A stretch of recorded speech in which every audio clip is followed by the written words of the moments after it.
morning and welcome to the El Segundo Council PTA School Board Candidate Forum at El Segundo High School. My name is Cheryl and I am pleased to serve as your panel discussion moderator today.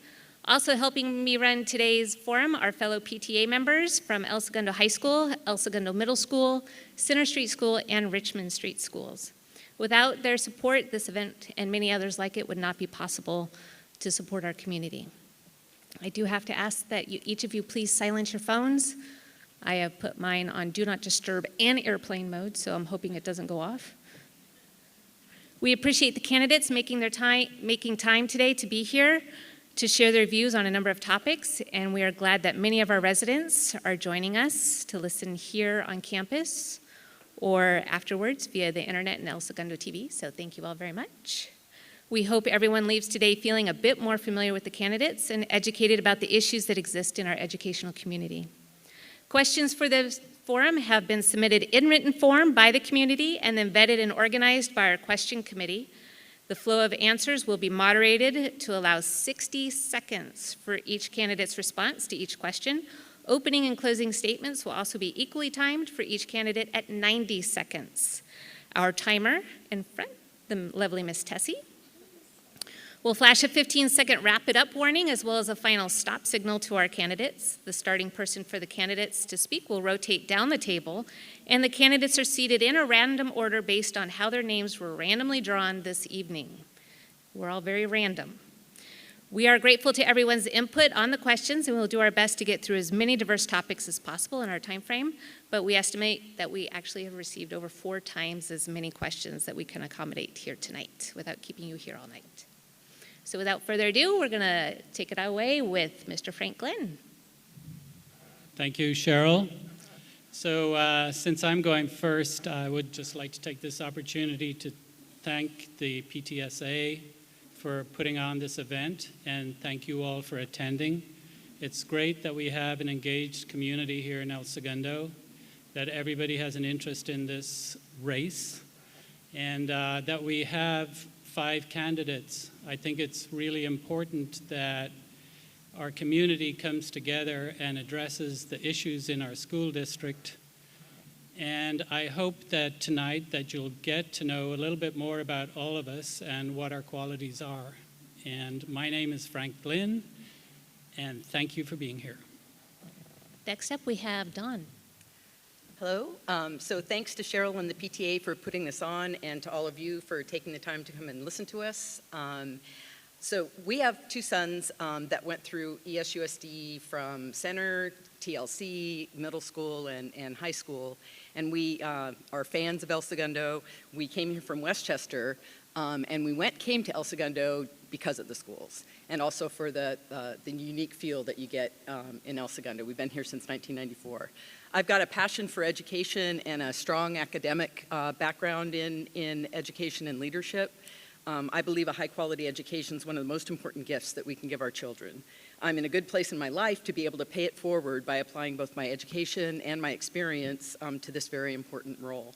I bring 30 years of business leadership experience getting challenging things done across a wide variety of stakeholders, on budget and on time.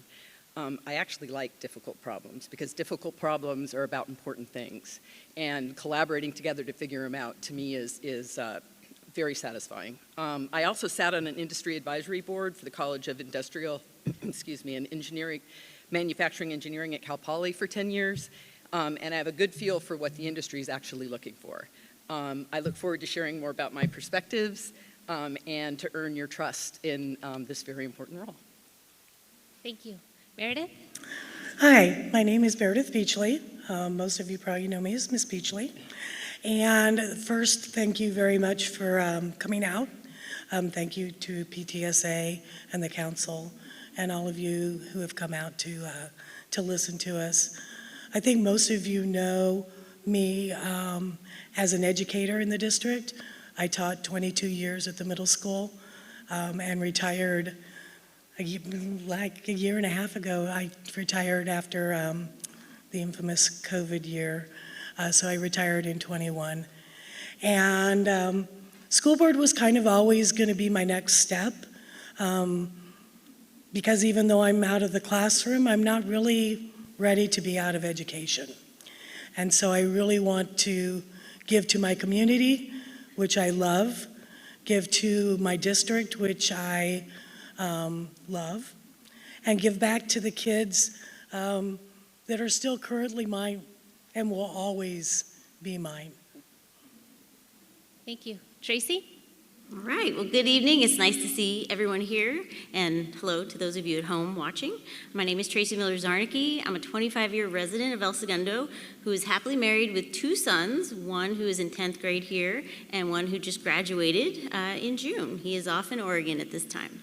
My husband and I chose to live in El Segundo because we knew someday we'd have a family and we want to raise our children in a nice community with great public schools. And honestly, that's what everybody says when you say, why did you move to El Segundo? It's the schools. I'm here for the schools, and I really want to stay here for the schools because that is a cornerstone of our community, and it's important to me to give back to investing in making that stay at the high level that it is. I am the only incumbent running for re-election. I have a great understanding of public education operations, valuable firsthand experience governing through some unprecedented times, as you all know, because you've been through it as well. I've built strong relationships with students, teachers, staff, legislative colleagues up and down the ladder. My leadership skills proved vital during some really challenging times, so much so that my elected peers unanimously voted for me to serve as board president 2 terms in a row.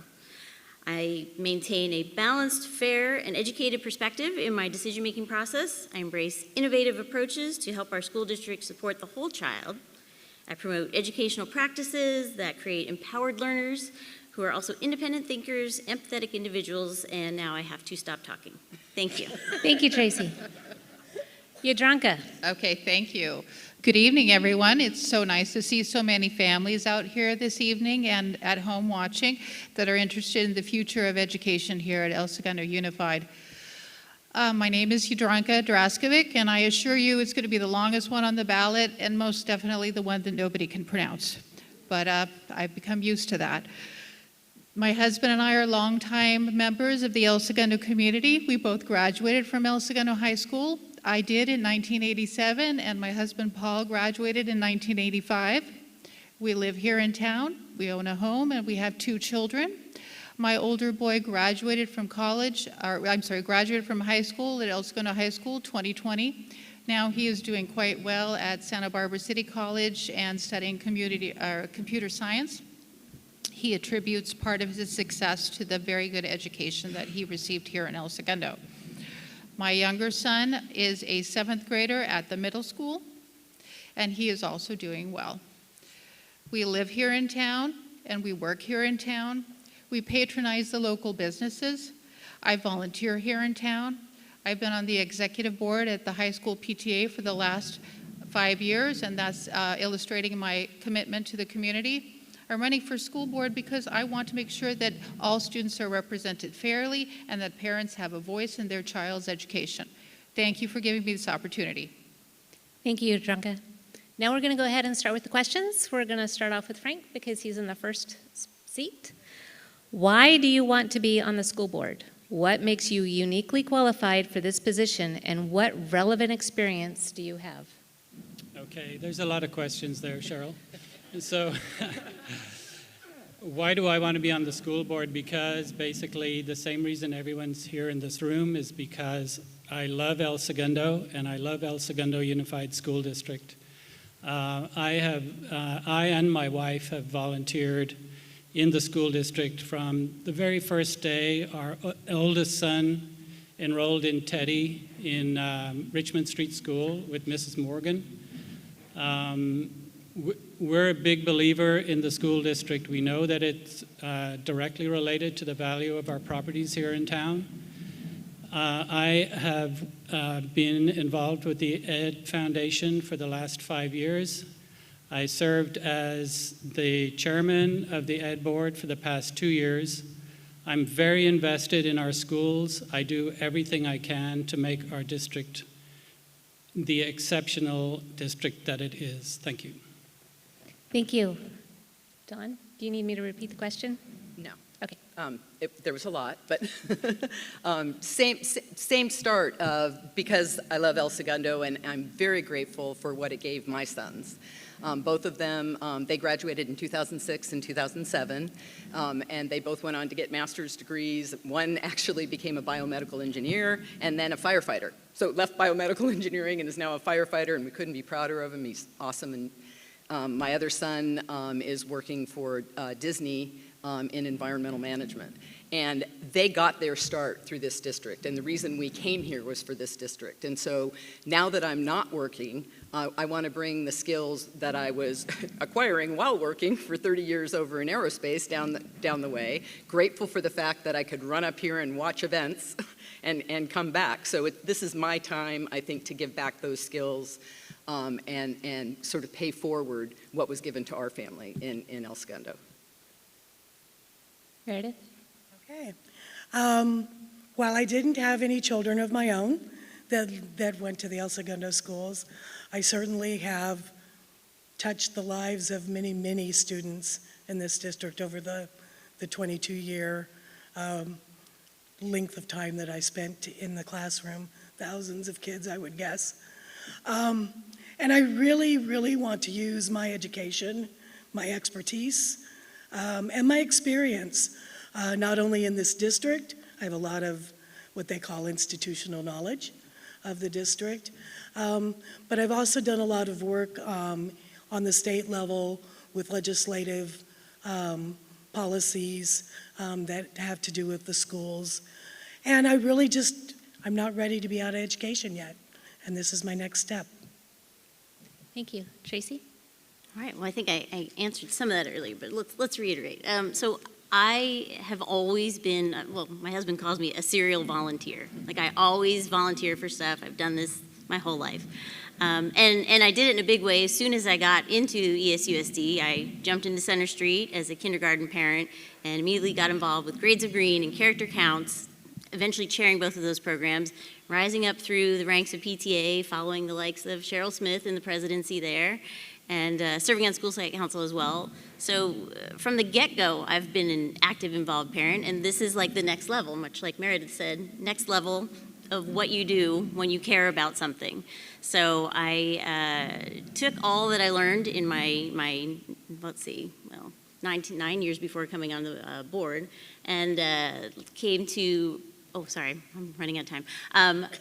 I brought it into the school boardroom 4 years ago, and from there only learned more, grew more, understood more about how this all works, and happy to bring it back.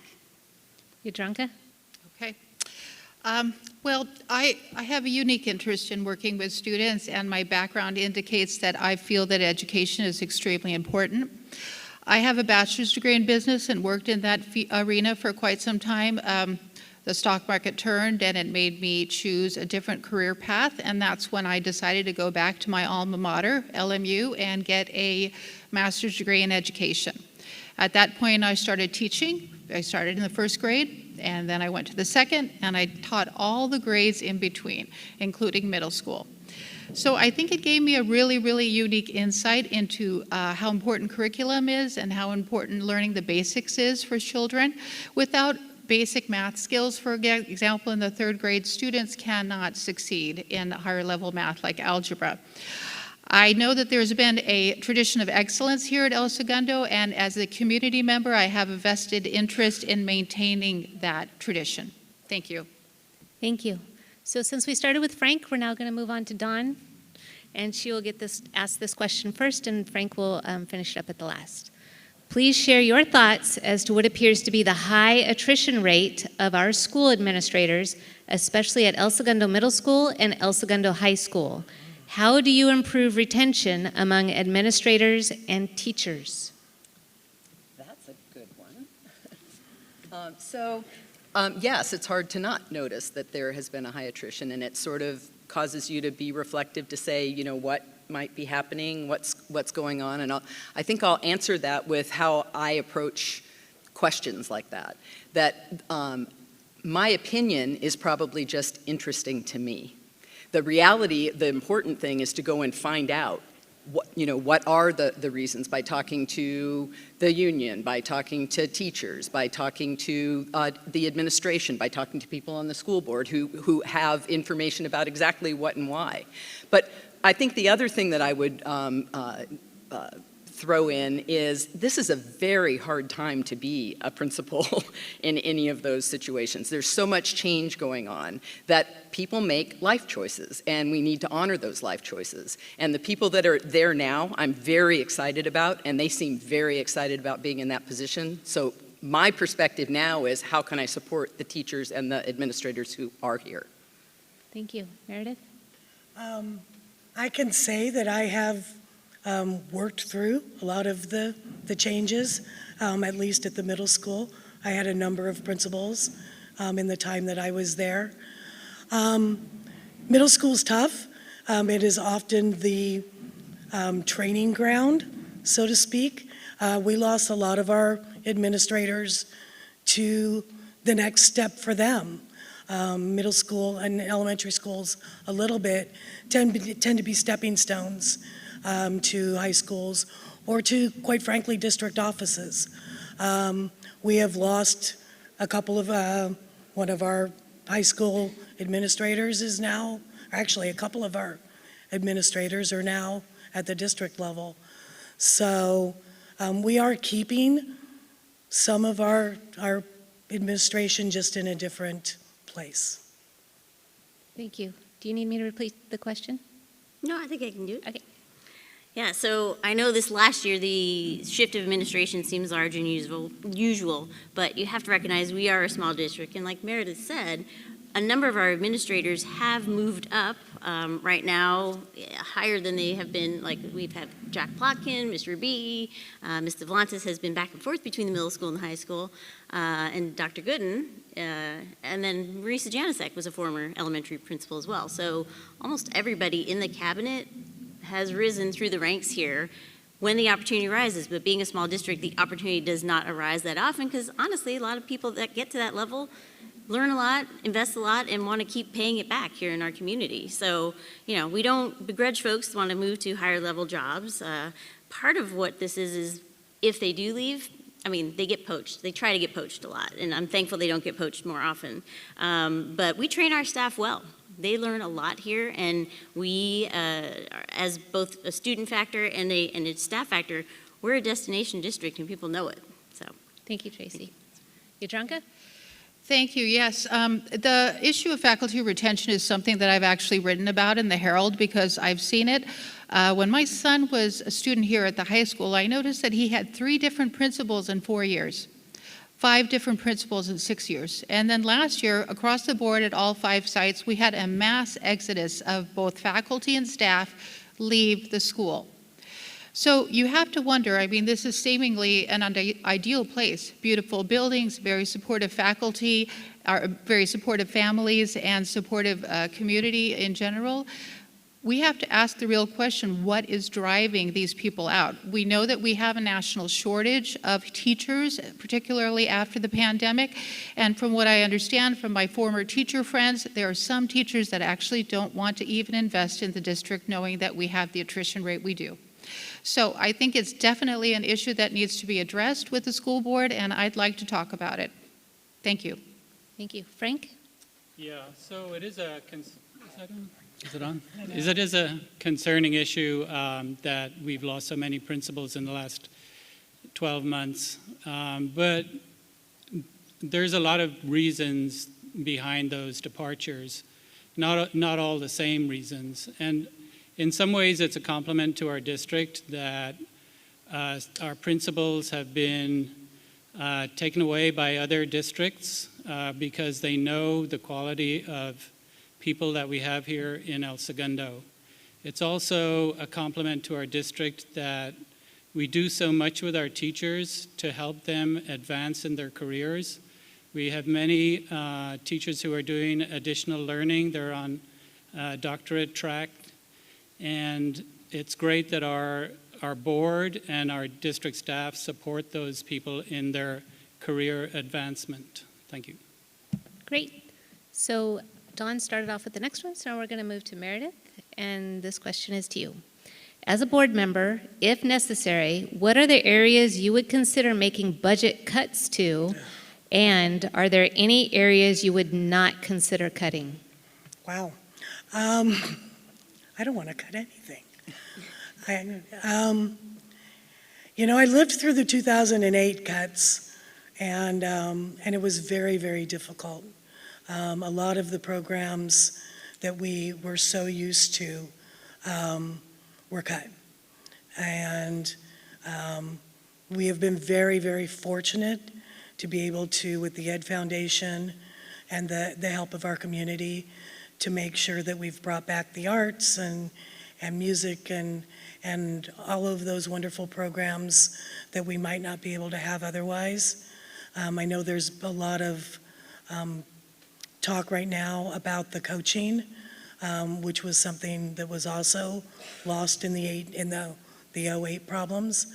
I don't know that there's a right answer, to be honest, to what to cut. I'm not sure there is. Thank you. Not Tracey? math. Not- Tracy? Yes, yeah, that is a daunting question. We definitely had to look at budget cuts when the state told us, we're not actually going to fund you like we're supposed to in 2020. And what we had to do at that time was to let some of the staff go that helped with some support outside of the classroom. Playground administrator, playground supervisors, folks that come in to back up our staff. And that was hard enough. But I would say, honestly, if there were a situation with budget cuts and we had programs that, people always look at, well, it's not a mandate to have art and music and all that, I would actually seek to find co-sponsors more directly than what our Ed Foundation does for those programs and partner, say, a college with a music group or an art group. There's definitely ways that we could work with local entities to fulfill any budget cuts we need in areas that, again, we aren't mandated to do, but we enjoy having here in El Segundo. Thank you. Yadranka? Yeah, the issue of budgets is always a tricky one because, there's so many programs that you definitely don't want to cut. But 100%, hands down, the sports program for children absolutely never should be cut. We know now from data that has come from the pandemic that the majority of people that passed away as a result of COVID were related to diseases that were associated with diet and poor health, lack of exercise, etc. So what we really need to do for our young people is encourage good choices, encourage nutrition, encourage activity and exercise, and by cutting the sports program, that would do the exact opposite. So we want to enhance that health, focus on wellness, and the focus on nutrition. As far as what to cut, well, we're growing with a larger and larger staff by the day. For example, the high school here with only 1,300 students now has 2 vice principals. Is that really necessary? There are some larger schools in Los Angeles that do need it. Thank you. Thank you. Frank? Yeah, I would fight tooth and nail to not cut any program here in the district. I have been working with the Ed Foundation, as I said before, for the last 5 years to raise funds for the additional classes that we have that range from PE at the elementary level. We pay for the counselors at the high school and the middle school. We support STEM. I think if there's a budget crunch in El Segundo, that we look to the community and we look for help from outside sources, as Tracey already said. We're a community that believes in our school district. We want a variety of educational opportunities here, and I believe as a community we would come together to make sure that there were no cuts in programs. Thank you. Don? So I wondered where this was going to come in because it's something I've been wanting to talk about. I was at the State of the City, and it was so exciting when we saw all these incredible new businesses that are coming into El Segundo. And I thought, one of the reasons they are all coming to El Segundo is because we have great schools. So we got to figure out how to tap into that. And when I was working at Cal Poly with the Industry Advisory Board, one of our big issues was always state funding. What they have is these endowments. They're like this public-private school. So we need to figure out how to start forming even bigger partnerships. Ed's been amazing and only just continued to grow, but how do we supplement that with other, pockets of opportunity? Because we're gonna, every once in a while, have these seesaws, and we don't wanna be that disruptive to our programs and our students. This year we have money, next year we don't. How do we figure out how to stabilize that with something like an endowment? So, that's my Thank thought. you. Our next question is going to start with Tracey. What is your position on amending the district calendar so that schools are closed on the 2 Jewish high holidays, Rosh Hashanah and Yom Kippur? Well, I will say we did a deep dive into that in the recent past. As you may recall, there was a survey about it. There has been long dialogue about it. And to be honest, our school district does not have a high percentage of persons who observe those holidays. Now, it has been something I've echoed time and again, is we need to make sure that both families and teachers know that when those and there are many other religious holidays that come up, when those arise on the calendar, those are excused absences, and a conversation should happen between the parents and teachers as to how a student doesn't miss out on something when they do actually miss school to make such observances. So, the other awareness, the other side of that is again, I've asked for more awareness to our teachers from the get-go of look at a calendar, see what's coming up, and try not to plan a field trip or a meeting or a test or a project being due on holidays that might be observed by some of our students. Thank you. Thank you. Yadranka? Okay. As a religious person myself, I think that we have to respect that, and I would absolutely be open to something like that. I understand that in the state of California, we are mandated to a number of days on the school calendar, and so that could be an issue that some people might be reluctant to do so. However, that can be adjusted by perhaps taking starting earlier in August, taking an extra day in June, et cetera, to make sure that we get the number of days in. I think it is important, if we're going to talk about diversity here, that we respect other people's religion. And so if that is a concern in the community, even if it's a small population, it's something worth absolutely discussing. Thank you. Thank you. I believe that our strength is in our diversity, and that we should respect everyone's religion, everyone's race, everyone's origin equally. It is unfortunate that a certain religion has holidays that happen to be during the time when school is out. That's just the way it is. It is also unfortunate that some other religions, their holidays fall during the school calendar.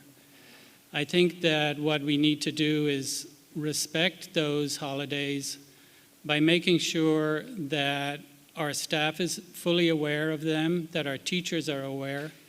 And I would ask the parents of the children to let their teachers know how important those holidays are to them so that they can make accommodations.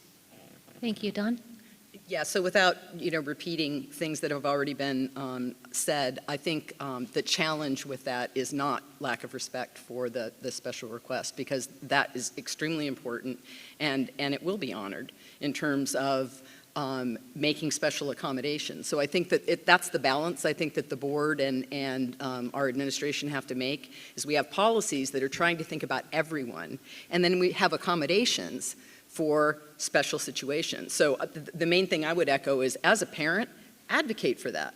And if there is an issue and it's not being heard, elevate that. They scheduled a test on my high holiday. Probably not cool. We probably should have a conversation about that. So you will be heard if you need accommodations, but how many accommodations are possible? And then that starts to become another issue, and it escalates. So policy, special accommodations. Thank you. Meredith? I'm going to speak a little bit as a teacher that right now. I had a lot of students who needed to and wanted to be gone on days that they chose for religious reasons, and quite frankly for some other reasons as well.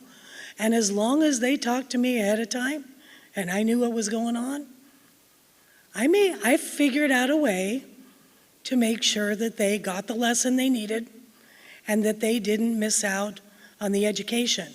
Certainly, I can't stop teaching for a day and just not teach anything to the others, but teachers will make accommodations and teachers will teach if you let us know. And it would be nice if you gave us more than 12 hours. Thank you, Meredith. So this next question is going to start with Yadranka. Please share your thoughts on the superintendent's recent contract amendment approved by the Board of Education. I'm sorry, could you repeat that, please? Sure. Please share your thoughts on the superintendent's recent contract amendment approved by the Board of Education. Okay, well, thank you. This is a significant issue. Thank you for bringing that up. So the contract, I don't know how many of you are familiar with this, but the contract has actually created a situation where the superintendent not only has increased her tenure, but also given herself a nice raise and possibly made it impossible for her to be removed from that position if certain people are not happy with the choices that she's making here at the schools. So as a parent, I'm a little bit concerned about that. And I'm also concerned about the direction that the school board is headed, because right now it seems to me that there was only one individual on the board who decided to dispute that. And that's unfortunate, because I think that it's no longer the body that is objectively discussing things. I think it's turned into something else right now. Thank you. Thank you, Yadranka. Frank? So the way I see this situation is that we have El Segundo Unified School District. We have a $48 million annual budget. We have 200 teachers. We have about 300 other staff. We have 3,500 students, and we have one superintendent looking over that. If this was out in the real world, the money that we're paying her is very small indeed. With regards to her salary, because there was two parts to this, with regards to her salary, all 5 members of the board stated in the meeting that they supported the salary increase. The second part of the contract was the supermajority, and I believe that the supermajority is just fine, because what it does, it gives us a stable district. Thank you. Dawn? Yeah, I would echo the superintendent. Nobody can give themselves a raise. That the board, that was presumptuous. The school board pays or oversees the role of the superintendent. I thought long and hard about this one. I went home and talked to my adult children about it too, because I thought it sounded fair, but I wanted to make sure I wasn't missing something. Was I not thinking about it carefully? And for me, what sold it was, for cause, if she did something that violated the terms of her contract, was, untoward action, no problem. That is not what this was all about. This was exactly what Frank is saying, giving stability in an environment of COVID and crazy things going on across the country and trying to create stability. The question earlier was about retaining administrators and retaining teachers. We want that stability in our district, and this is something that assured her that for random things she wouldn't be at risk. Meredith? I'm going to just hop on the wagon here. It really was about cause. And I think we need to be really careful about when we start thinking about whether somebody should be released from a position without cause. None of us would like to do that in our jobs, for somebody to just say, I don't like you, or I don't like what you're doing. And so the supermajority really was about whether there was cause. If there is cause to get rid of the superintendent, I guarantee you she will be gone. If there's cause, if there's a reason, the Board of Education is not going to keep her in our district. So that's my 2 cents. Thank you. Tracey? Yes, so as has been established, we all realize that the superintendent position is a linchpin position. It is the key to the stability and the direction in which a whole district goes.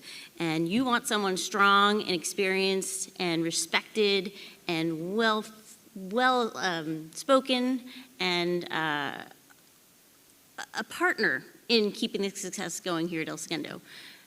Our current superintendent is the most experienced superintendent in the area. The negotiations on salary didn't come without comps. We certainly looked around to see what are other people getting paid in other districts. And her salary is by no means the top of that range. It is very strongly in the middle. And I will say again, yes, the supermajority is only to be fired without cause. You do not want to pull a linchpin position from a district because of the way the political winds blow. You need a reason to remove that stability, a legitimate reason, and that's what that was about. Thank you, Tracey. So we're going to go back up to Frank.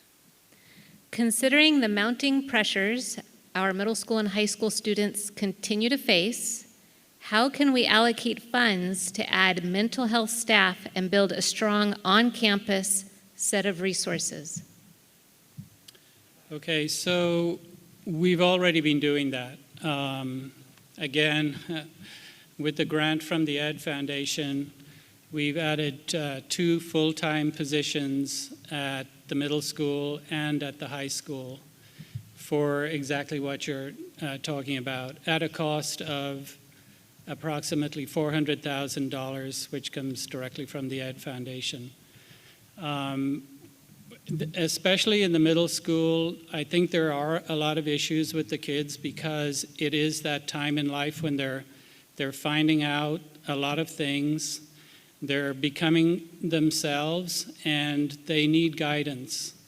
There's a lot of distractions with social media, so we need a very strong support system for our kids at both the middle school and the high school, and I think we are getting there. Thank you. Thank you. Don? Yeah, it's a very important question, and it only grows, I think, in terms of importance. It's one of those things that's got to kind of become part of the fabric, as opposed to, even if you got another counselor, which would be great, even if you got more professional help, which would be great, it takes more than that. It's students becoming more and more aware of how they impact others with the way that they act. And this whole, sort of focus, we say social emotional, it's become the thing that we are all talking about because it's critical. If you're not confident and comfortable and safe, it's very hard to learn. And there's so many things out there that are feeling threatening to people, whether it's, just being young. And so to the extent that teachers, parents, fellow students, professional support are all part of that team, and we all kind of take that on together, I think that's the wave of the future. Thank you. Meredith? I think the addition of the counselors has been amazing. When I first started at the middle school in '99, we had none. And they now have 2 full-time counselors. I think the district has also done a very good job at, hold on, sorry. I think we've done a really good job at trying to teach our teachers how to be a little better in the classroom as well, and how to look out for our kids a little better. We've got ruler, we've had PEDs, development on how to be notice things a little better. But it definitely, I think the pandemic has opened our eyes to some of the things that we need to talk about in terms of social emotional. Thank you. Tracey? Yes, I will say I'm grateful that before the pandemic, the district was on this path already to encouraging more mental health awareness and social emotional support, with the ruler program being the core part of that training for teachers, training our students how to talk and express themselves, how you're feeling, how can you be supported. it created this whole dialogue that didn't exist in a intentional way, even though most teachers were already very in touch with their students and could see some of these signs. This was the first time that the official dialogue about it and professional development in this way took place. And since then, yes, like Frank mentioned, the Ed Foundation has helped pay for more counselors. We have more support staff, psychologists and others that are really dialed in to the mental health side available. We've increased our resources outside of here with South Bay Families Connected, and there's a plethora of things that you who are of our parents here tonight saw in an email recently, and I'm out of time. Sorry. Thank you. Yadranka? Okay, thank you. Yes, you know what, coming from the pandemic, we're seeing a real change with our students. Devastating problems, a lot of behaviors that are coming up in the middle school and the high school. Specifically, kids are coming to class with anxiety issues. They're feeling lonely, depressed. We have students that are having trouble collaborating and communicating with their peers. So we have this new behavior, if you will, that we're going to have to work on. So I think just continuing with business like we've done in the past is not going to necessarily work for us. For example, I was at a PTA meeting here in the high school 2 weeks ago, and one of the counselors, all she could talk about was get your college applications in. Well, that's great because I know the numbers are very important for El Segundo. However, is that how we're best serving our community? Not all of our kids are ready for a 4-year university experience. Why not offer some other options for them and instead of putting them into the place where they may be not ready? Thank you. Thank you. The next question, we will start with Dawn. How do you propose ESUSD address the current issues with bullying? What is your position on how our schools address students with a history of bullying? So I think it's kind of an extension of the conversation that we were having earlier about, behaviors. I did this is what I do. I do homework. I scan the websites. I go, onto Google and look, different things up to see what are people doing about this. It's a big deal. And we at El Segundo have a very robust policy around discipline. And so the issue really ends up being people don't like it when you go to the discipline steps either. But if you make clear what the rules are early on, up front and early, and then those violations happen, we have to stick to what those rules are. And parents have to understand that that's the only, if you say you're going to do something, you need to do it. The other side, though, is bullies have issues. There's something going on with the bully, and we need to spend time getting at what's going on there because we need to do that. Thank you. Meredith? Again, I'm going to use middle school because, man, that's where it happens. Middle school tends to be the place where bullying is most prevalent. We've done some amazing programs. We've had all sorts of, we've had challenge days and dude and be nice and be kind and KPR, and we've continued to do everything we can. But yeah, it takes all of us. It takes everybody understanding what consequences are. And I will tell you right now, social media played a huge role in bullying. And I'm not sure what the answer to fixing social media is, but it certainly needs to be looked at. Thank you. Tracey? Yeah, I think you hit on a key point, talking about that, bullying is painful from multiple perspectives. Obviously, the person being bullied, I've felt it, I've been through this, most of us probably have. That's not pleasant, but yes, for sure, the bully also clearly has some social, emotional, or mental health issues that they're dealing with to inspire that negative behavior. So we want to be able to help both sides of that coin. And yes, the district does have a robust number of programs, practices, professional development in place, counselors, psych support, all kinds of other things, and staffing beyond that, that also help to rectify some of this. But yeah, it's hard. Kids, especially in middle school, have a lot of developmental issues going on. And it's one of those things that, again, you take the ruler program and you can express yourself one way that maybe you didn't have that language to use before and you acted out as a bully. Well, maybe that helps solve some of the problems right there. But I think that for sure social media does not help, and it's our village's duty to help solve it. Yadranka? Okay. Thank you. Yes, this has been an age-old problem. It goes back decades. In fact, when I was in school in the 70s, I actually suffered from bullying. Believe it or not, people made fun of my name.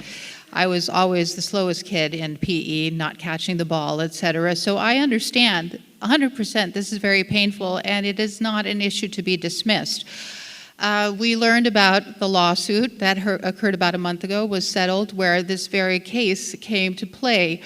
And it goes back to what I said before regarding parents being heard and parents having a voice in their child's education. In that particular case, the parents came forward and addressed the administration, told them what was going on, and yet nothing seemingly was done about it.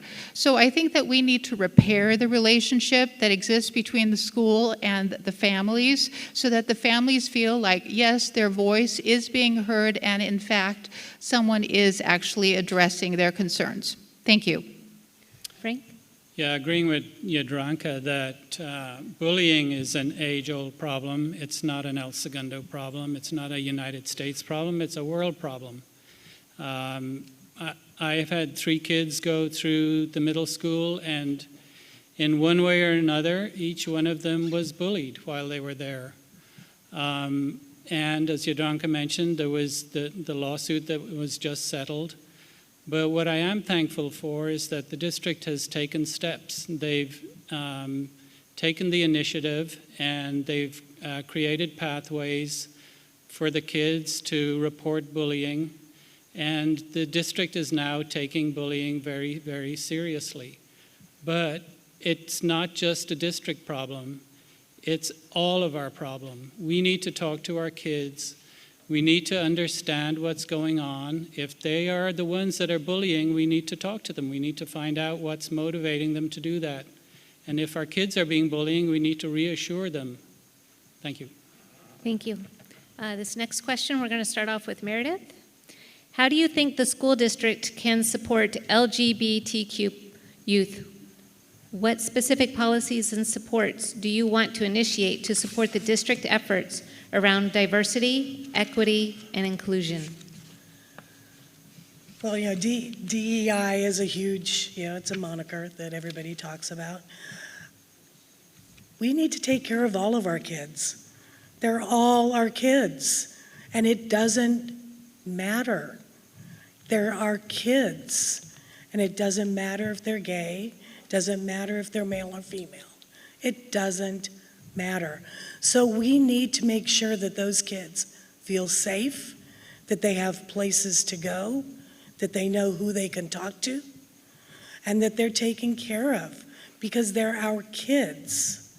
They're all our kids. And this one touches me. I've had too many kids that have been hurt, and it makes me sad that they're not taken care of sometimes. Thank you. Tracey? Yeah, I'm glad that in the recent past, the district has intentionally been seeking to create a culture of inclusion where everyone feels valued, no matter who they are, to come into this district and know that they're seen, they're loved, they're respected for who they are. It's one of those things where just by establishing a foundation of welcoming and safe learning environments, we see people thrive. That is the key to it there. We have longstanding board goals tied to this, but we are absolutely talking about it more and more. And it's one of those things where, our staff, our students, our teachers learn to be allies for one another and advocates for themselves in these moments. And that is part of just empowering them to go forth in the world for whoever they are. And hopefully then greater positive influences in the community, because, creating global citizens and respected citizens, all those are things in our graduate profile. We aim to create folks that will go out and be thoughtful for all. Oh, thank you. Sorry, Tessie. Thank you. The microphone is in the way. I need to move that because I don't see you. Yadranka. All right, thank you. So DEI, diversity, equity, and inclusion, something that's been adopted by our district. I'd like to talk about specifically inclusion, the I. If we're going to include, then we have to include our entire population, not just a select number or some that fit a particular narrative. Let's talk about including our special ed population. 8% of our students here at the district are special ed. Are they included? That's a question. Now, we do have a student or a teacher here at the high school who is telling her students that her white students do not have an opinion and their ideas do not matter. Are those students being included? Okay, so now, are they being motivated? Finally, our graduate profile talks about creating critical thinkers. If those individuals' thoughts are being stifled by a particular teacher, are we really fostering critical thinking? Thank you. Frank? Yeah, I would like to say as a parent that we learn a lot from our children, and especially in this arena, and especially during the middle school years when they're finding out who they are. And I think it's, as Meredith said, it's very important that all of them get heard equally, that kids, gay, lesbian, all of the letters, that we respect it and we give them space to find out who they are, to find out who they're going to be. That's it. Thank you. Dawn? Yeah, so this is a space from my perspective where I do agree with there's all kinds of differences across the board. There's painfully shy kids. There's kids with learning disabilities. There are kids who are super excelling. There are kids who are struggling. There are kids who are having identity issues. All of that needs to be okay because that's who they are. And so that's what DEI is all about. It's not about favoring one of those over another. It's about understanding we're all different. And we all know that anyway. In your own household, you're all very different from each other and have different needs and need to be dealt with in different ways. It's making room for each other. And I think don't be afraid of it. It is what it is, whether you're afraid of it or not. It exists in the world. And it's how do we let it happen naturally and make the kids feel welcome and accepted. It's not pushing things on people, it's letting them be who they are. Thank you. Our next question, we're going to start with Tracey. Are there any books you would support banning from any of the schools in the district? If so, what titles or subject matter do you think should be restricted? I think the books that we feature on our shelves here are very well vetted and very well understood before they go on the shelves here. And I do think they need to, again, reflect the diverse culture that we have in our town, the diversity of our students. It needs to be a wide range of subject matter because there are different interests, different ways that people see themselves and want to connect through literature. I'm sure that they are age appropriate at each school, and I trust that our students and staff will discover what is appropriate for them and be supported in, again, books open up a whole world to you. That is an amazing thing that books can bring you to places you can't go as a person. And I appreciate what we have here and do not feel the need to ban any of them. Thank you. Yadranka? Okay, thank you. It's actually interesting that you brought that up because in May of 2022, a group of parents, including myself, went to the school board meeting to discuss a summer reading list for sixth graders that we felt was not appropriate. Buried inside of that list, kind of hidden to find link after link after link, there was one particular book regarding a drag queen in the sixth grade. We didn't feel that that was age appropriate for 12-year-olds, 13-year-olds, and we brought it to the attention of the board. It was summarily dismissed. However, outside of the boardroom, some people and some administrators actually came forward to us and said, I wouldn't have my child read that book. So there are some books that, you know what, it's one thing to be diverse and to learn different cultures. It's totally a different thing of things that are not age appropriate. I've seen some books in the kindergarten, one particular about Fred Gets Dressed, who decides to go into mom's closet in kindergarten and put on her clothing. He comes out dressed in mom's clothes and everybody is happy. It's a clear message that's not appropriate for our kindergartners. Thank you. Thank you. Frank? Okay, I'm going to admit I'm no expert on this matter. And I would take the advice of the people that we entrust our kids with, our teachers. So for me, if our teachers have a list of books that they approve, and I look at them and don't see anything totally objectionable, I'm totally good with it. I would never allow a book that incites violence or that does any kind of race bashing or any other nefarious acts. And like I said, I trust our district staff, I trust our teachers, and if they're the filter for my kids for what they learn in the classroom, they can be also the filter for the books on our book list. Thank you. Dawn? Yeah, so reading is fundamental, right? I mean, reading is like the opener to so many things. And to me, the first thing a child is going to read is a banned book. So that's a good strategy.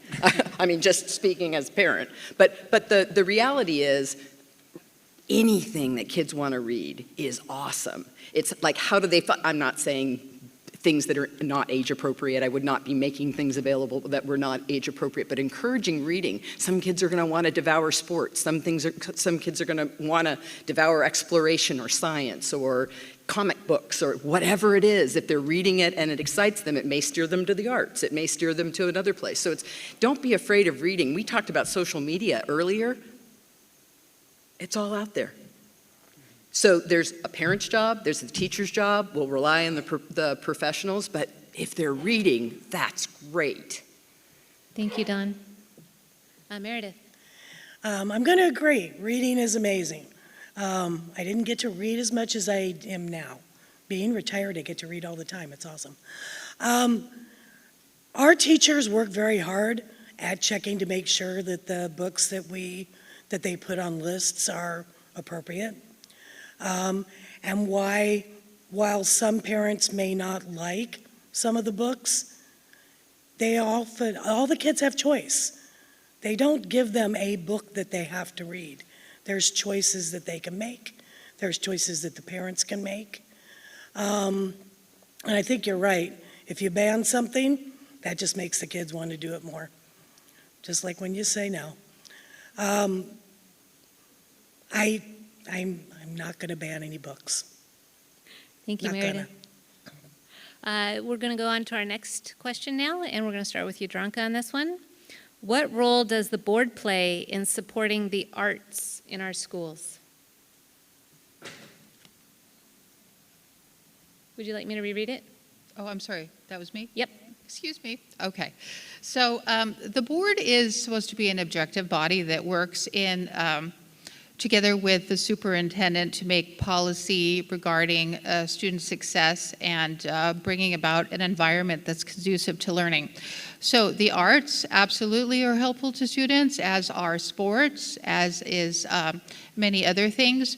So for example, if we're going to talk about anything that's helpful to students, I think that it's definitely something to discuss at the school board, but I would not limit it only to the arts. I would include sports and I would include many other things, because ultimately sports, activity, exercise, nutrition, good food in the lunch program, this is all helpful to students. Going back to what I said about the importance of health and wellness. Thank you.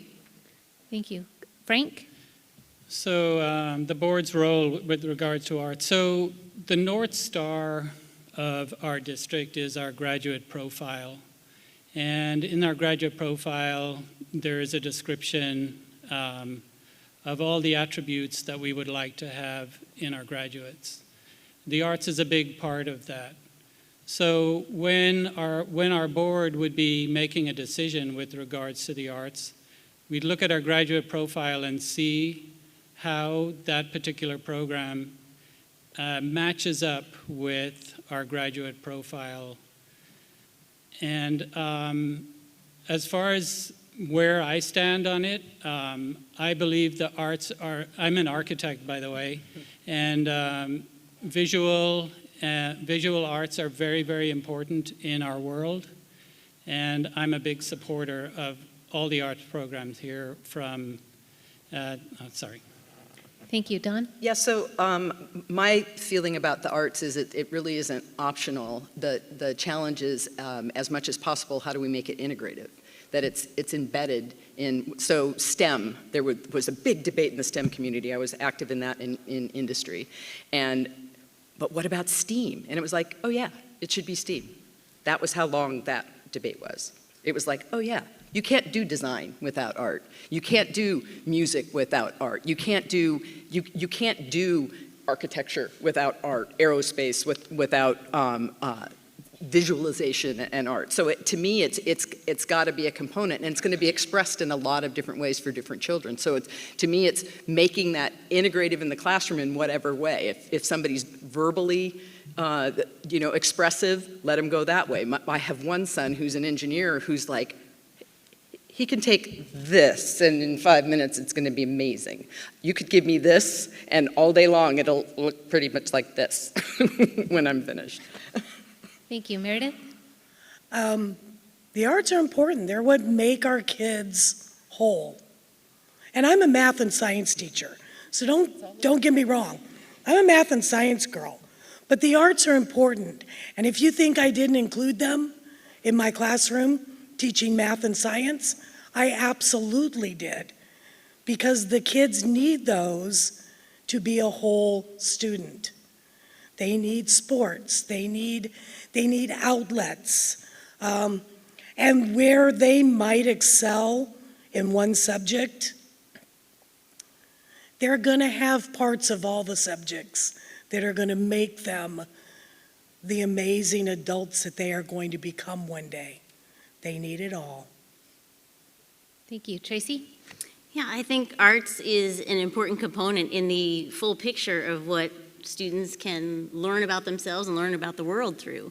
It's a form of creative expression and response to the world that I think is valuable for students to learn. And yes, I think it does become a pathway of communication and development for some students, but you won't know that if all students aren't exposed to it at some point. So I think, the board, to answer the question actually, the board supports the arts by ensuring that there's programming, age appropriate at all levels of our schooling here that's available to students, and that it's staffed with talented people that know what they're doing and can guide the students who are in those creative spaces.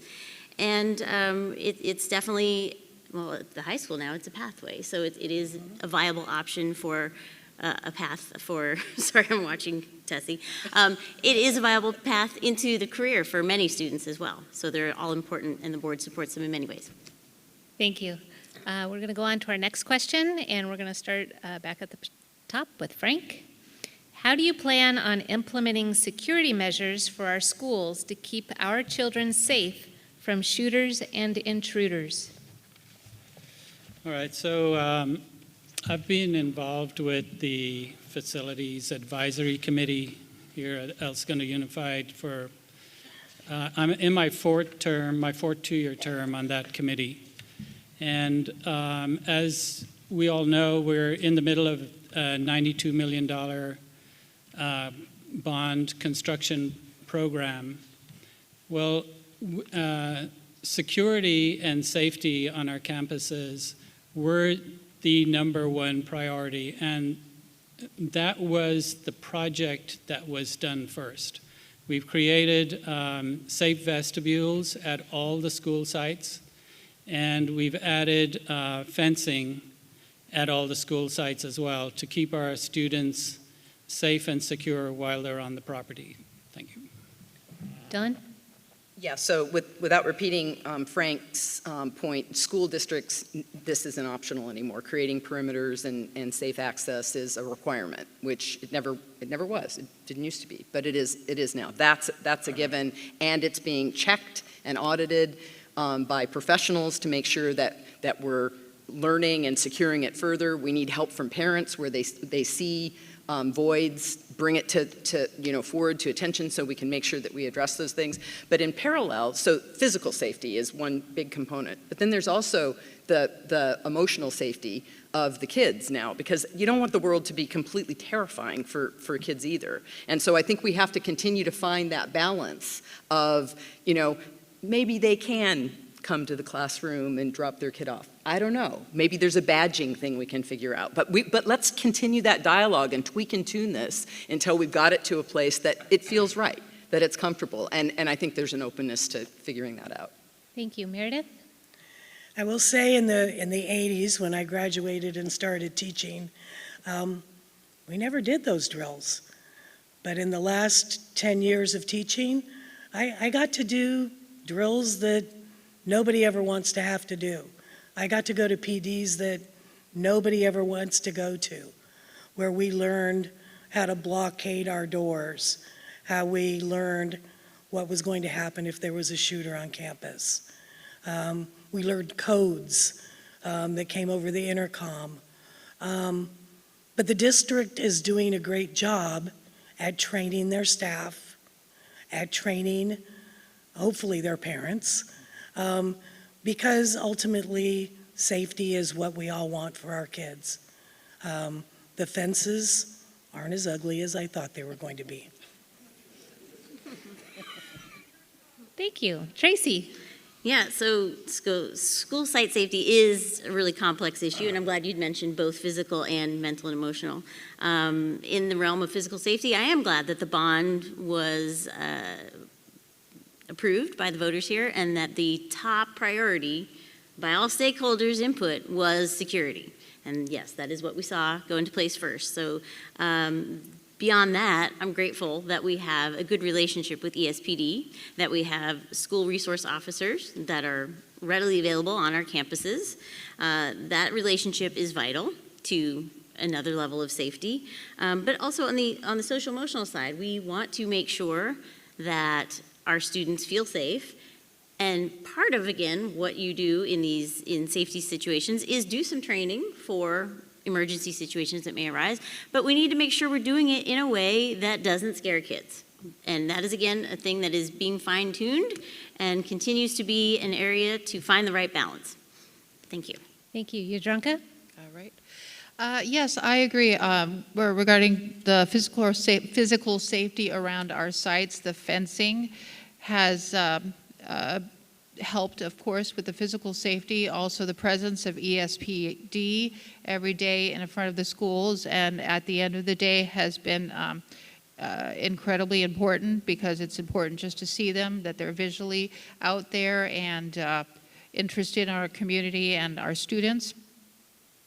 But as discussed before, I mean, we're entering a new era. The pandemic really did something to our students in terms of their emotional and mental sense of self and their safety. So emotionally, students are coming back to school and they're feeling, like I said before, anxious, they're having trouble with their peers, they're feeling depressed. How are we dealing with that to make sure that they feel safe in the school environment? Because if they feel safe or unsafe or threatened in some way, then they cannot learn.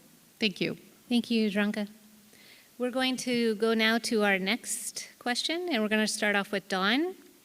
What are your thoughts on teachers who coach at ESHS being allocated a coaching prep period? Marvelous. Here are my thoughts on that. I was very pleased to see Dr. Moore's write-up that she sent out to the community. That was very timely for me in answering this question now.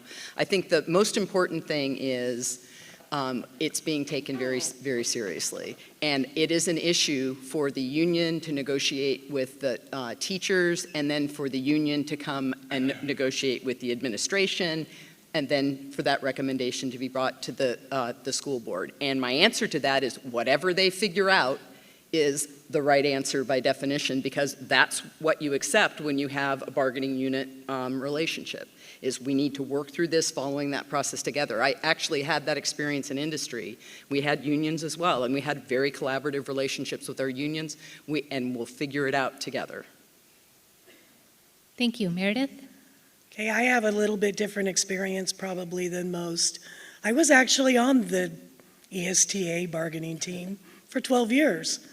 And I will tell you, and I'm not telling anything out of my realm, it is something that we were working on before the pandemic hit.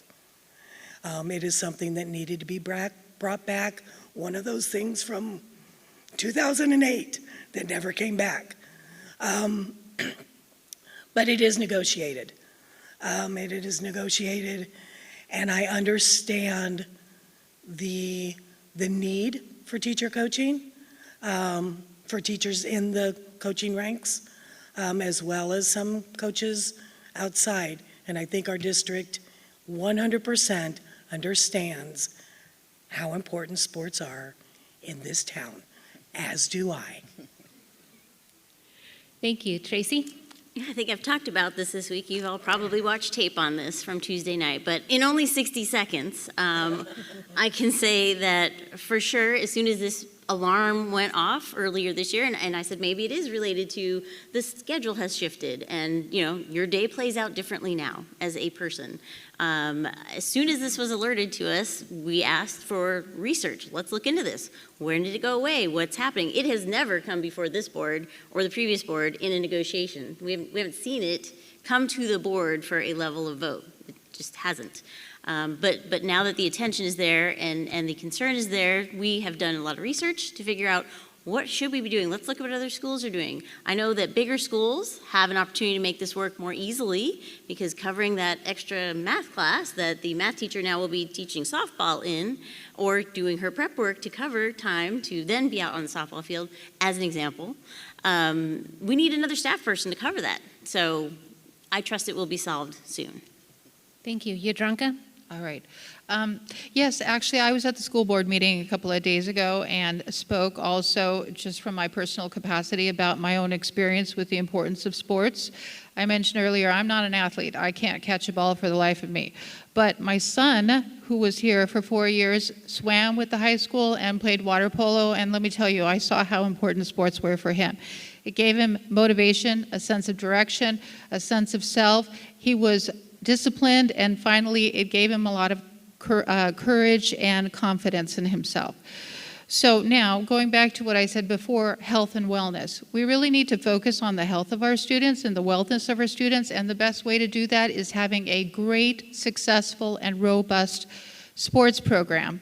So I am absolutely in favor of that, and I know that there is a way that they can figure it out. The board can, I'm certain of that, and I'll be interested to see how this issue unravels. Thank you.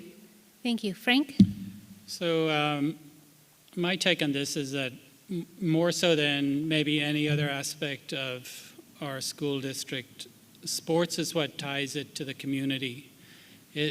In many ways, we live and die through our El Segundo High School sports teams. We live right beside the football field, and we hear the games on Friday. We come down to watch them. We love sports. My oldest son was an athlete here at El Segundo High. He was a cross-country runner. And because of the care and love that he got from his coaches, it was part of the reason that he was accepted into a UC college. Thank you, Desi. To get back to the question, I believe that our varsity coaches should be given the extra period because they do so much for all of our teams. Thank you. Thank you very much. Our next question is going to start with Meredith. What would you do to increase transparency and effective communication between the schools and parents? Wow. I actually think we do a relatively good job at transparency. I've seen lots of emails. I've seen lots of communication that has gone out. I don't get as many now as I used to. But I think what we also need to remember is that everything can't be transparent. There are some things that are going to be behind closed doors until they can't be, or until they, and not that they can't be, until they're ready to come out. And so sometimes we just have to trust that things are being taken care of and that they will become transparent when the time is right. Thank you. Tracey? Was it specific about parent communications, or was it just communications in general? What Sorry. would you do to increase transparency and effective communication between the schools and parents? Okay, the parent word is in there. Okay, so I truly don't know how many more ways we can seek to have dialogue with parents. So there's emails that are accessible all the time, direct to your teacher, direct to your principal, direct to the superintendent, direct to the board. They get answered in a timely fashion. There are regular outgoing communications from teachers, from sites, from the district. There are, the website's always there. There's social media that's there. And the social media is two-way in some cases. There's town halls from time to time. There's events like the Parent Safety Night we just had a couple weeks ago. So there are live events, is what I'm saying, as well. Back to school nights, open houses, direct surveys on a number of topics.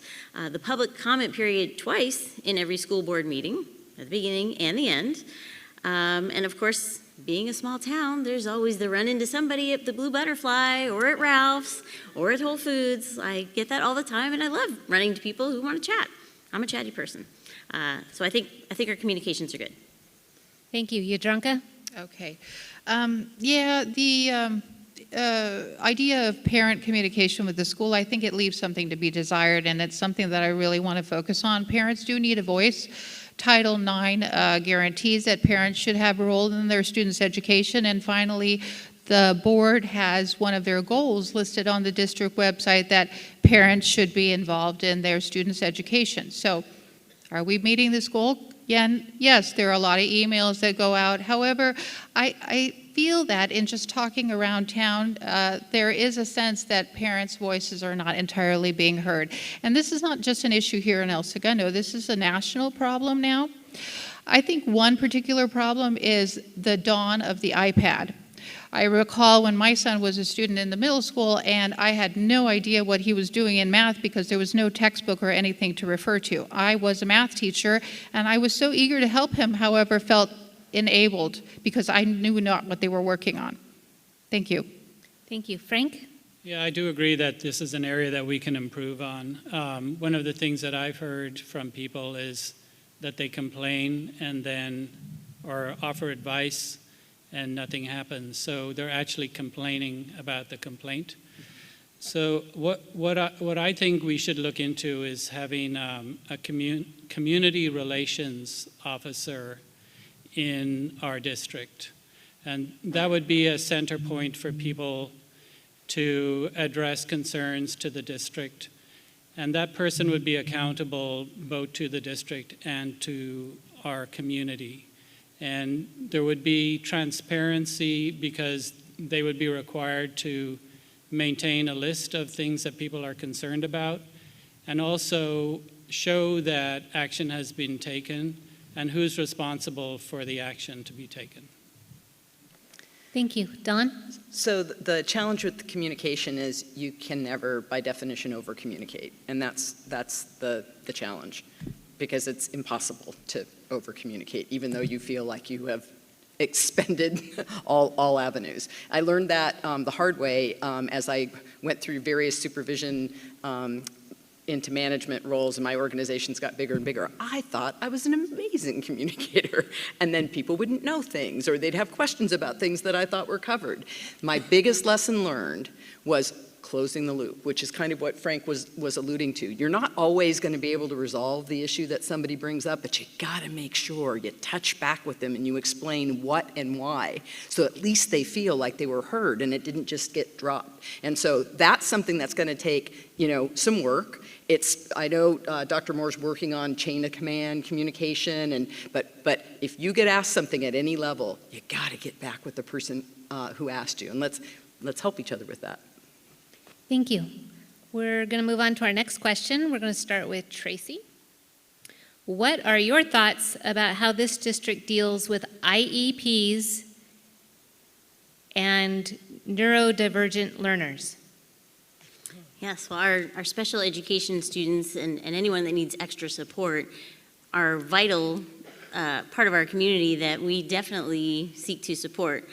There are moments, of course, when the needs override the staff that is available, but I guarantee the minute we know that there is a need, there is somebody looking for the staff or the person to fill that.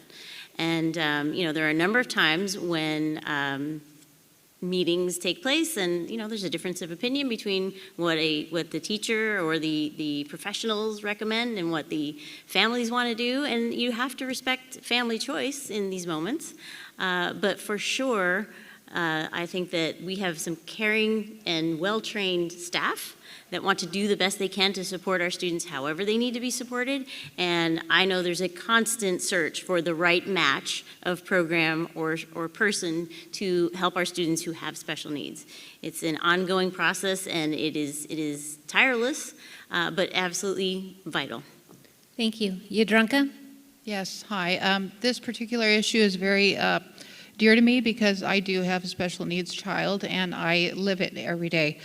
I see how I need to advocate for my son, and it seems like daily there is an issue with the schools that I need to come forward and ask for very basic things that should be easily obtained for the neurotypical population.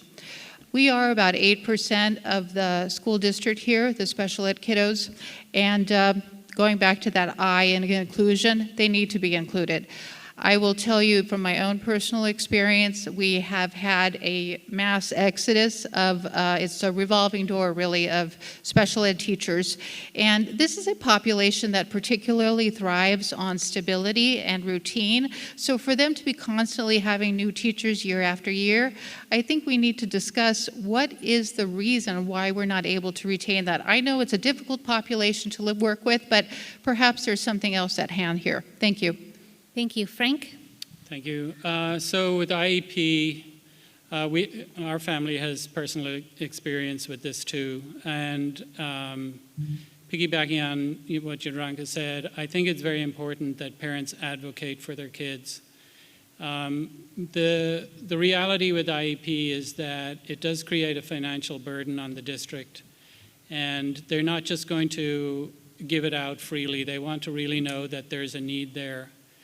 So if you feel that your child needs one, you need to advocate for your child. The district is more than gracious about making the time to meet with you, to create a plan that works for your child, to tweak the plan as needs be as time goes on. We have a very, very caring staff here at El Segundo, and I would just again say advocate and use the resources that are here. Thank you. Dawn? Yeah, I can't stress that enough either. It's a tough situation, but every child has different needs. This is a very specific category that we're talking about, and it's harder to potentially service, but that much more important that you are relentless with your advocacy. And when I say relentless, it's when you haven't gotten the right answer and you haven't gotten the right answer and you don't stop. You can't be a victim to the process because there's nothing more important to you or to your child than your advocacy. So who cares if it hurts any of our feelings? If you're not being heard, am I honored to be in this kind of a position? I have no issue with somebody reaching out to me with that. I won't fix it, but I'll make sure to get it back to the people who are responsible for making sure that it's addressed. That's just minimum standard. So. Thank you. Meredith?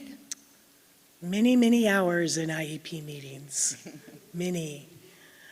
I don't know that you can ever have a perfect IEP. I don't think they exist. But I think you get to advocate. I think parents need to advocate for everything that they want. And then it becomes a team, because an IEP is a team. A 504 is a team.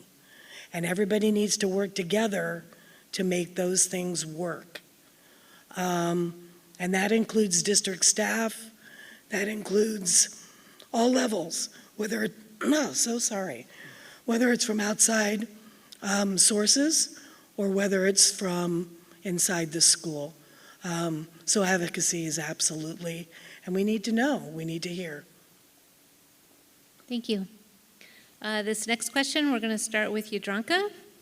What is your opinion on representation in literature taught in our schools? I'm sorry, could you repeat that? What is your opinion on representation in literature taught in our schools? All right, I'm sorry, that's a vague question. Representation in terms of... That's what the question says. Okay. I'm not going well, to interpret it. All right.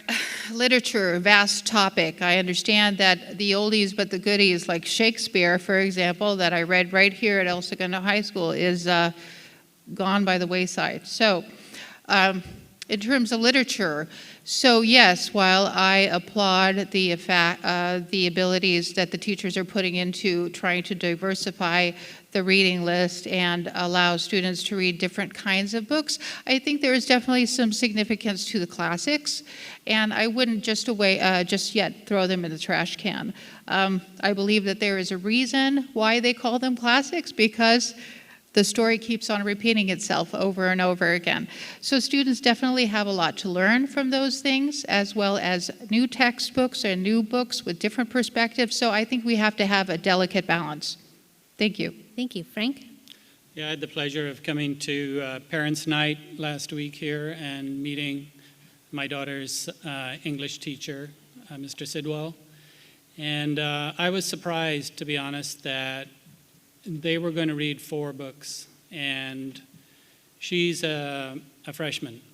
When I went to school many, many years ago, we probably did 1 book, and I was delighted with the enthusiasm that my daughter's English teacher was showing for the books that he was going to teach them.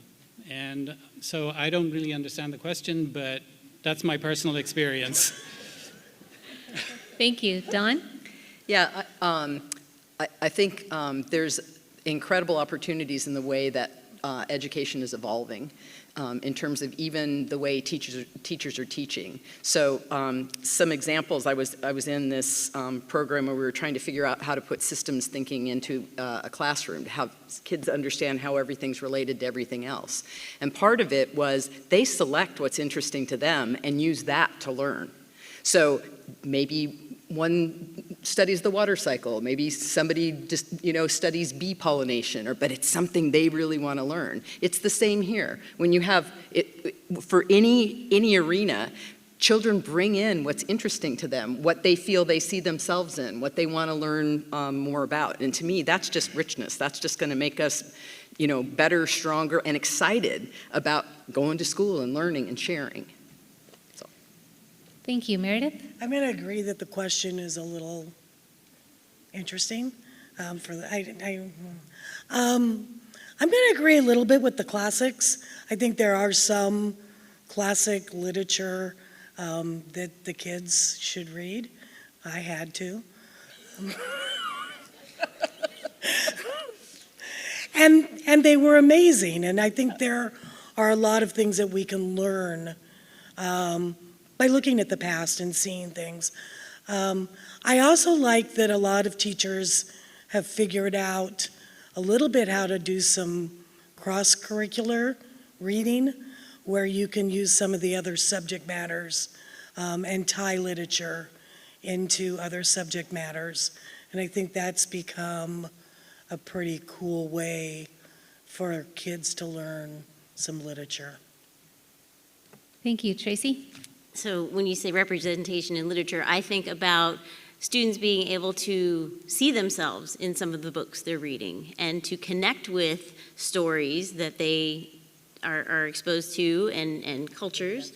So like I said before, books open up a whole new world to you, but also they give you a sense of connection. So I think it's important that the books that we use in our classrooms do show and not only open windows to the world, but stand as a mirror to reflect for our students, to see themselves in it. They will feel much more connected to their education if they can see that and understand that they are like people in the books, you know, they exist outside of this immediate person. So yeah, I think it's important to look at what we're using and make sure it's a wide swath of characters and voices and perspectives. Great, thank you. We're going to go back to Frank. This question is for you. What do you think the middle school and high school should be doing to manage the drug and suicide crisis youth are experiencing? Do you think the schools should have Narcan on hand? Well, maybe this question was sent before we got the communication regarding Narcan. I was not aware that it was such an issue, but in speaking with the superintendent and seeing the correspondence that's been going on, we are very fortunate that our ESPD is so close by and that they are armed and equipped with Narcan. And also that the school district is taking the initiative to qualify our nurses in the use of it. So we are, as a district, taking steps. I think it's very sad to hear that this is a potential problem in our district. And I think that as educators, I hope that the educators will talk to the children and let them know the dangers of what they're getting into. Thank you. Thank you, Don. So drugs and suicide, yes to the Narcan being on campus. It's terrifying. I'm glad my kids are past that now. You didn't used to die because you experimented. And God bless you if you have kids who never experiment. That would be amazing, but it just has to happen once these days. It could just be one random event, and we need to be prepared to help them if that happens. On the suicide, man, that's also, you know, a much bigger problem than it was before. And we've talked about it before with having, you know, support resources on staff. You just have to take the children, the young adults seriously. And friends, if they're having those conversations, tell their parents. If parents hear about it, you know, tell someone. See something, say something. I mean, again, the drug, it can only happen once. A suicide, it can only happen once. You know, you don't get another chance if they make a bad choice. Thank you. Meredith? So I've only been out of the classroom, gosh, a little over a year, and things have changed. I was very happy to hear about the Narcan being available. So yes, absolutely. I think the suicide training that the teachers go through, we've been going through for years. I think it's become a little bit more, the problem has become a little bit more prevalent. Part of that is the social, emotional roller coaster that we've been riding for the last couple of years.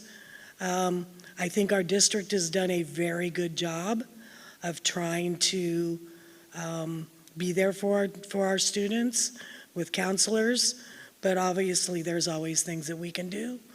And we need parent help with all of that as well. Thank you. Tracey? Yeah, so it is sad how quickly the end can come for some kids today that experiment. And I think the baseline to start with is education on you know, don't do drugs. It's a thing. Like we've said this for years, but just explaining to kids, again, age appropriately, the dangers that are there, making sure they understand, you know, what you put into your body. You need to know what that is. So education is one level. The Narcan, yes, I'm glad that it is readily available now, just down the street. But I really appreciate that our district is moving forward to try to bring that on campus as well. On the suicide side, again, I am grateful that the district has taken such a greater stance on the social, emotional, mental health support for our students, from programming, staffing, to just making connections. Like we start the school year with the focus on making connections with the students so that you as a staff person know you can, you know, be aware of how our students are doing, and that student can come to you as well. Thank you. Thank you, Tracey. Yadranka? Sure. Well, believe it or not, in the 80s, when I was a student here at the high school, there was a drug problem then, and it's just only increased with time. So actually, when I was a parent at the high school, I remember sitting in this auditorium and listening to one of the El Segundo police officers talk about the tactics that they use to remove drug paraphernalia from students. And, you know, the kiddos are pretty smart. They turn on their cell phones, they alert their friends that the narc is coming today, so they kind of get rid of the drugs prior to somebody coming on campus. But another bigger problem is that unfortunately the laws here in California have really tied the officers' hands. They're not able to inspect somebody's backpack, I understand, in every situation, so that's a problem. But what I'd like to see is more investigation as to what are the sources? Are there people on campus who are actually bringing in the drugs? And I'm certain that with the cooperation of the PD, we could find that out. Thank you. Just to let you all know, a little time check. We have 2 more questions we'll ask, and then we will be closing. So the next question is going to go to Dawn. She will kick us off with, please provide an example of one program or component of El Segundo schools you feel is successful and one you feel is lacking. Oh, I was all excited about the first part. I am so excited about the Pathways programs. And the reason I say that is because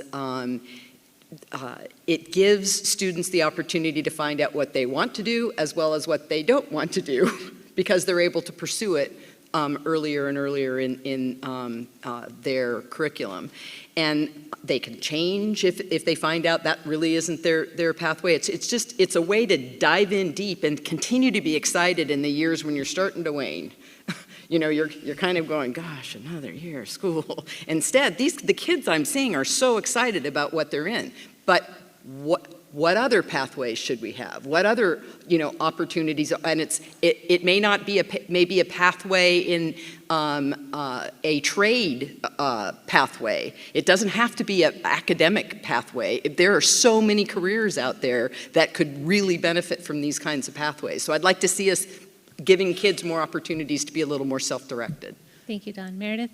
Okay, I know those of you who know me are going to be shocked by this answer. Outdoor science school, folks. I'm just telling you, it is one of the most amazing programs that has ever happened to this community 65 years ago. We were one of the first 7 schools that started the outdoor science school program, and we still do it. In fact, they're going like in 2 weeks. It's an amazing program, and not just because they learn outdoor education. That's cool, that's fun. But those of you have seen, if you've sent your kids to outdoor science school, they come back different. The program I would change? I don't know.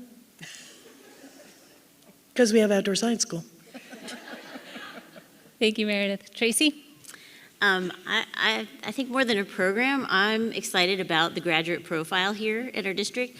That speaks to the whole student that we aim to create from the beginning to the end of their career here. And it's more, yes, math, reading, all that is the core of what we do, but it's all about the soft skills and the things that the real world needs in a whole person beyond, the knowledge that you bring out, the creative and critical thinking skills, all of the interpersonal collaboration, things that you can do with others. I'm sorry, I'm gonna try to list the whole profile and run out of time. So the graduate profile is a good thing, a great path for us to chart all the way through our time with students here. Area for improvement, I would say I would really like to, again, spend more time in character development and talking about kindness. While that does weave into some of the things that we do naturally, especially like in the middle school and the IB program, I think it should be a theme broadly. Thank you. Yadranka? Okay, sure. Successful program, hands down here at the high school, the AVID program. My son went through the AVID program for 4 years, and it really transformed him. He was always a decent student, but he became an excellent student, graduating here with a 4.0. And now he's doing very well in college. I think AVID is an opportunity to kind of slow down a little bit and look back and say, hey guys, okay, here are areas where we can improve. In certain areas like note-taking. Note-taking is a skill that is very important, and I think that is gone by the wayside. And yes, it still exists, pen to paper, writing notes when you're in college. So another thing is it motivated them to do well in school. It gave them a sense of responsibility. Now, what I would say in terms of other programs, we talked about a population that's changing here in terms of their emotions, and not everybody's ready for a 4-year university. What I would love to see come back is give kids another option, wood shop, metal shop, and teach them a skill. Thank you. Thank you. Yeah, I would like to say that what I think is the most successful part of El Segundo Unified School District is our elementary schools. They are the foundation that the school district is built on. We have just fantastic teachers at Center Street and Richmond Street, and it's great to see the kids blossom in those early years. As far as what I feel is lacking, I think we're abjectly lacking at the middle school with regards to sports. There is no organized sports at the middle school, and it's at a time in their life when team building is very important, and we are building the facilities to where we can create programs, but it's been a long time since there's been organized sports at the middle school, and I hope to see that very soon. Thank you. Next, we're going to have the final question, and Meredith is going to start us off with the middle school gym construction being completed for next year. What is your position on the school district assuming management of middle school after-school sports programs? Oh, wow. Some of you may not know, I actually coached at the middle school. I did a little football, did a little volleyball. I would love to see nothing more than for the sports to come back to the middle school. I know that the Ed Foundation Academy took the sports program over for a couple years. I do know when we quit back in 14 or so, part of it was because we were having a hard time finding other middle schools that had teams. And so I think some of those are starting to come back. I think those were things that were lost with budgets. So I'm super excited about the gym, and I 100% want sports back at the middle school. Thank you. Tracey? Yes, absolutely. We wouldn't put that gym there if we didn't value sports at the middle school. And I am excited that once that's open, that will be the facility that we, as the only middle school in the South Bay, hadn't had when there was the middle school competitions in the past. And people would come and go, oh, we just do this on blacktop here in El Segundo? Oh, okay. So I love that, the district is going to take over ownership of the middle school athletics program again, as it did long ago. After, Infinite Learning and the Ed Foundation, and back to the middle school who can own it, who can run it for the interest that they know their students have, who can pair up with teachers, on other campuses perhaps even, that could come in as coaches there, and really make the opportunity for students to explore athletics on our school grounds much more robust than it has been. In a minute, we'll have a great big grassy field that they can start using, but the gym's a little further out. But good opportunities and facilities at the middle school are there and will be well utilized. Thank you. Yadranka? All right. With regards to the middle school, I'm going to go in a little bit of a different direction. So just walking around town, talking to people while I'm on the campaign, I'm seeing that there's a lot of parents in the neighborhood that seem to be a little bit feeling uneasy regarding that project. So in April of 2021, there was a presentation that was given to the neighbors regarding the middle school project, and they were assured at that time that enrollment would not increase. But nevertheless, there were some concerns. People were worried about traffic issues, parking. They were worried about congestion, and what does that mean? The gym is going to be open on the weekends to outside teams. Does that mean that we're going to have additional traffic on Saturdays and Sundays? What about light pollution? What about noise pollution? So I think that the district could have done a better job of addressing these issues and sort of alleviating these fears with the neighborhood, because ultimately we have to cooperate with each other, the school and the community. Thank you. Thank you. Frank? Well, so obviously I'm very excited about the gymnasium, and I'm also on the Facilities Advisory Committee. Part of the controversy with the neighbors was that we moved the location of the gym from behind the school to beside the school due to construction difficulties and better site planning. I have had, obviously, kids go through the middle school, and future kids won't have to suffer this, but they would come home with sunburn because they were out on the fields all the time. Now, with this new gymnasium, obviously the school will be able to provide indoor programs for PE and for sports. And I'm fully on board with the district taking over sports at the middle school. Thank you. Don? Yeah, so sports at the middle school, one of the things about my background is I was a Navy kid, so I sampled a whole lot of different school districts. And intramural sports was a big part of what I did in middle school. And it was fun. You could kind of learn different sports. It wasn't, high pressure, but you had a lot of interaction. And you could manage it in your own school community. So I think there's a lot of options, and I'm sure we'll be exploring, figuring out what the best options are going forward. But having it, thumbs up. As for traffic and congestion and stuff, I also have a perspective on that because I'm a Center Street. I live in California, right behind Center Street School, and it just is what it is.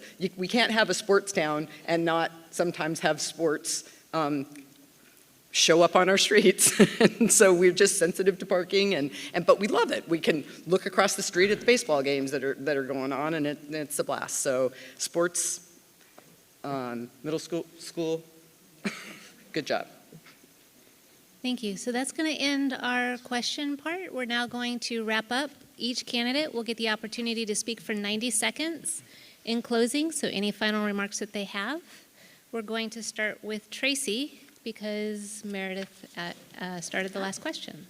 Well, okay then. So Tracey, take it away for 90 seconds. All right. Well, once again, I am glad you could all join us this evening or watching this online afterwards. I hope you've gotten a good sense of my deep dedication to our schools and understand that coming in as an incumbent, I bring informed, well-tested, and well-connected current perspective on what's happening here. If you don't feel you know enough about me, there's 4 years of tape you can go back and watch of school board meetings, so please, if that sounds fun, go for it. I will continue to make fair, balanced decisions as a member of the school board, doing everything I can do to maintain or even raise up the standards of our district, and I'm always going to be focused on what is right for our students, all of our students. It has been an honor to serve on your school board these past 4 years, and I really do look forward to continuing that work moving forward.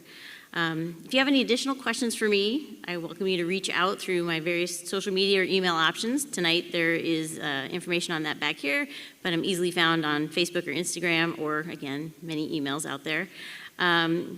You can use the QR code up there if you like, but most importantly, I look forward to talking to you in person, one-on-one. I want to hear what you think, what you're wondering about, and what's important to you. So I look forward to seeing you wherever in town, the Blue Butterfly, Ralph's, Whole Foods, anywhere in between. I'll appreciate those conversations that I have in this time, and I thank you again for your consideration in casting a vote my way. Thank you. Okay. Can we please hold our applause to the end? Thank you. Yadranka. All right. Thank you. All right. Thank you for all of you who came out this evening, and for those of you at home watching this video, giving us this opportunity to teach a little, or to talk to you and give you a little bit of information about ourselves. I appreciate that. I am thankful to our organizer tonight, and also to Cheryl Smith specifically, who moderated this event this evening. Thank you. As I mentioned in my introduction, I am a longtime member of the El Segundo community, albeit a quiet one. In fact, I didn't even have a Facebook page prior to this campaign. I'd like to appeal to you that if there is some facet of the school that you're not happy about, the direction the school is moving that you're not happy about, or the way that the school board is being handled, if you're not happy about that, I'd like to suggest that I am your agent of change.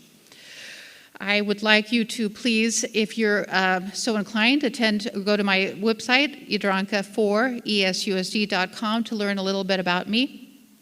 I'm not a member of the El Segundo Unified School District Teachers Association, nor am I a former teacher here in El Segundo, nor am I a member of any of the big organizations here in town. I am a clean slate and do not feel that we need to continue doing things as we've done it in the past just because we've done it that way in the past. I'd like to explore some new options for ways that we could do things, and I ask for you to take a look and see more about me on my website. Thank you. Thank you. Frank? Okay, so here's the good news.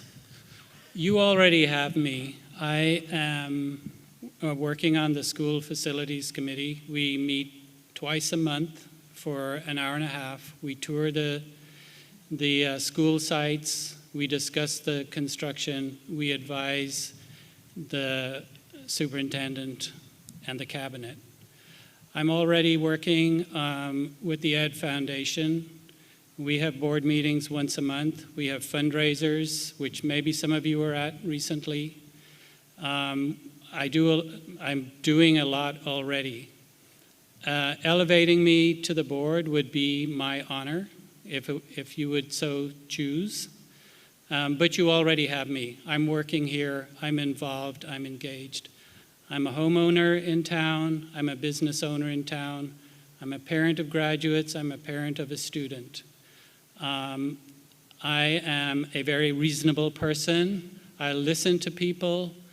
My way of resolving conflict is through discussion and transparency. If you give me the honor of voting me onto the school board, I will work very, very hard to make sure that we maintain our educational excellence in El Segundo. Thank you. Thank you. Don? So I echo thanks for creating this forum and for the challenging questions. I think they were thoughtfully put out to us, and I appreciate that. As much as I didn't always appreciate trying to quickly figure out how to answer them. But it was a great experience. We have an amazing district. To me, it is the last several months of me going around and talking to people and learning more about what's been going on. We have an amazing district. It served me well. It served our community well.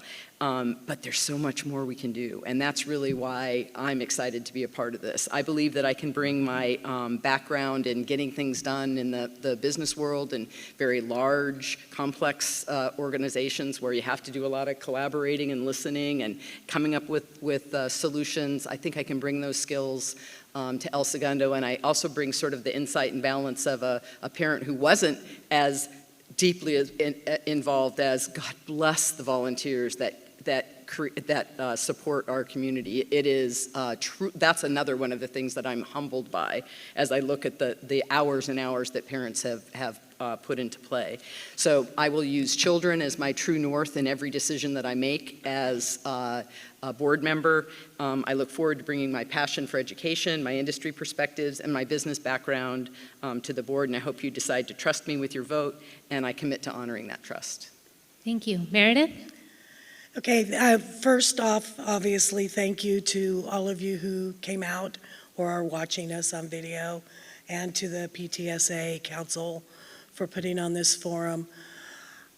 I am humbled and I am honored to have been a member of the El Segundo family for as long as I have been, and I would like to continue that path that I have taken.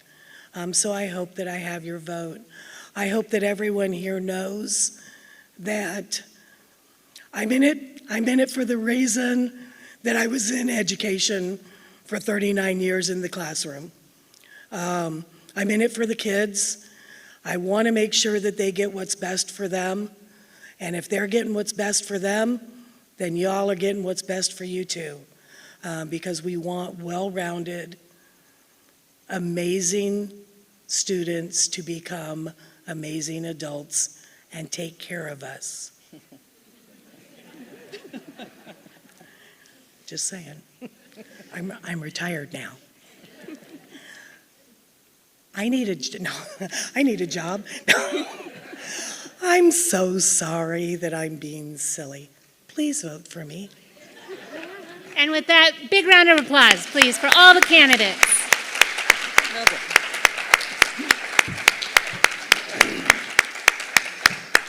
So with that, we conclude our forum with the candidates today. To those of you in the audience, thank you so much for your time and attention. You were an amazing audience. I just got to say thank you very much. You guys did a great job. There's no disruptions. You were so respectful. Thank you. If your question was not asked and answered here today, I encourage you to reach out to the candidates directly, as I'm sure they are willing to address any of your concerns and interests. You can also attend the upcoming forums from the El Segundo Women's Club. They are hosting a school board candidate forum on Wednesday, October 12th, in the ESUSD boardroom. The Women's Club is still taking questions, and any questions not asked here tonight will be given to the Women's Club as well. So you can find more information on their forum in the back of the auditorium. Also, just so you know, the Women's Club will be hosting a City Council candidate forum. This forum will be held in the evening of October 19th at the El Segundo Women's Club, right across the street. There is a poster in the back of the room with the QR code to submit questions for that too, so right back there. Special thank you to the PTA Candidate Forum Committee. We could not have done this without you guys. Tori Davis, Debbie Gabrielson, Tessie Rasmussen, and Robin Smith, and their team of volunteers for putting this event together. Huge thank you to Scott Werv, who runs the ESHS Performing Arts Center. Without him, you would not have heard us. Thank you so much. And to Darnell Jenkins from El Segundo TV, City of El Segundo, and his whole team for making all this technical stuff and us available on the internet. Thank you so much. Thank you again to the candidates. We thank you for participating in this forum and your willingness to serve our community. Best of luck to each of you. Thank you.